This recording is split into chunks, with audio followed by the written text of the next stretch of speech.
I want to talk briefly about the City of Vancouver's role in creating a more sustainable region.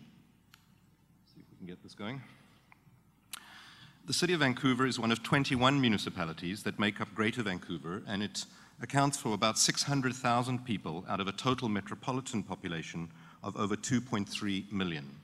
Our urban region is facing many of the same problems of unsustainable sprawl that other North American cities are grappling with. And our suburbs are no better than their suburbs. We just can't see ours much from Vancouver, and we try not to talk about them too much in polite circles. But Vancouver can't afford to ignore the suburbs. They are our problem too, and re-engineering the suburbs is the next real challenge that I think we face. There is, however, a general assumption that Vancouver is leading the way regionally, and that we have substantially slowed the flight to the suburbs that so many other city centers are struggling with.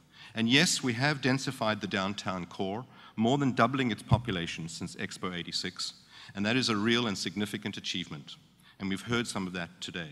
But when you zoom out, the rosy picture turns quite a different shade.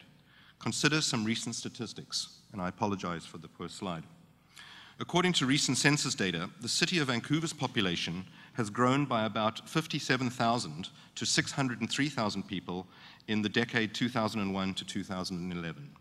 During the same 10-year time frame, however, Metro Vancouver region added about 326,000 people to its population, growing to about 2.3 million. So what this means is this.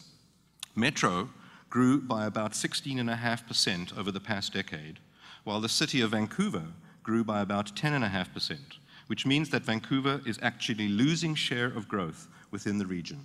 And in the past 5 years, it actually gets worse. The region grew by about 9.3% and Vancouver by about 4.4%, or less than half the region's rate of growth. Put another way, the surrounding suburban municipalities are growing faster than Vancouver is. And furthermore, more than half of the city's growth was in the downtown peninsula, which comprises just 7% of the city's land base, which means that the growth rate for the rest of the City of Vancouver's land base was around 5%, compared to more than 3 times that level of growth in the rest of the region. The fact is that a substantial majority of people in Greater Vancouver don't live within the city's municipal boundaries, and the gap is widening. And one of the reasons for this is that so much of Vancouver's land base is still zoned for very, very low density housing. And there is strong neighborhood resistance to significant densification.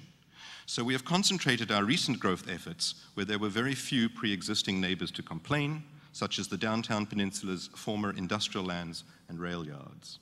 Here we have been spectacularly successful, but in the city's established neighborhoods, not so much. So what this really means is that Vancouver, rather than being a beacon of progressive growth for the rest of the region, is actually still part of the problem and is, in effect, exporting a portion of its rightful share of growth to the outlying suburbs where, as we know and have heard today from other speakers, the impacts are far more severe. We still need to come to grips with intensifying the city's low-density, largely single-family housing neighborhoods. City Hall has certainly tried, but it's slow work. We have seen isolated successes such as Collingwood Village, the Arbutus Lands, and King Edward, a couple of examples up there. These are promising signs. More recently, there have been a couple of controversial rezonings for much higher density projects in established neighborhoods such as Mount Pleasant and Little Mountain, and I expect we will see more of these with the same predictable resistance. We still need to address residents' legitimate fears of high density while painting a compelling picture why densification is in all of our long-term interests. And we have yet to make the case completely that residential densification is not only the right thing to do for our future and our children and grandchildren's futures, but that it can be done in ways and forms that preserve many of the qualities that make our neighborhoods so precious to people. And there are many ways we can begin to do this without radically transforming the characteristics of Vancouver's existing residential neighborhoods. For example, we should be exploring alternative forms of new housing than just the usual Vancouver high-rise condominium tower on a podium. We should encourage other forms of housing that have been used successfully elsewhere, such as the central courtyard block housing of many cities in Europe, the adaptable row housing of London, the semi-detached and brownstone housing typologies of the east coast of North America, zero-lot housing of Southern California, and so on. We should also be optimizing the physical infrastructure that we already have, such as the flexible street grid and extensive lane system, much more intensively for some of these alternative housing forms. And we need to make further changes to Vancouver's parking bylaws. They've already been changed, but they need to be changed further to reduce the required amount of on-site parking, which currently helps perpetuate many of the problems that we are trying to address. We also need to continue densifying Vancouver's major arterial streets. As you heard in presentations earlier today, we've had some success in that area, with new housing integrated with shops and workplaces that are supported by adjacent public transit. This is a very important part of the strategy for a more sustainable city, and adding housing density along our transit arterials makes lots of sense. The better integration of land use planning and public transit planning is, as you heard from the previous speaker, critical. And we need to bring where people live and work closer to the infrastructure that moves them around. And by and large, that hasn't quite happened in Vancouver. For example, many years after they were opened, if you look at this map here of density, it seems to be on its side, apologies for that.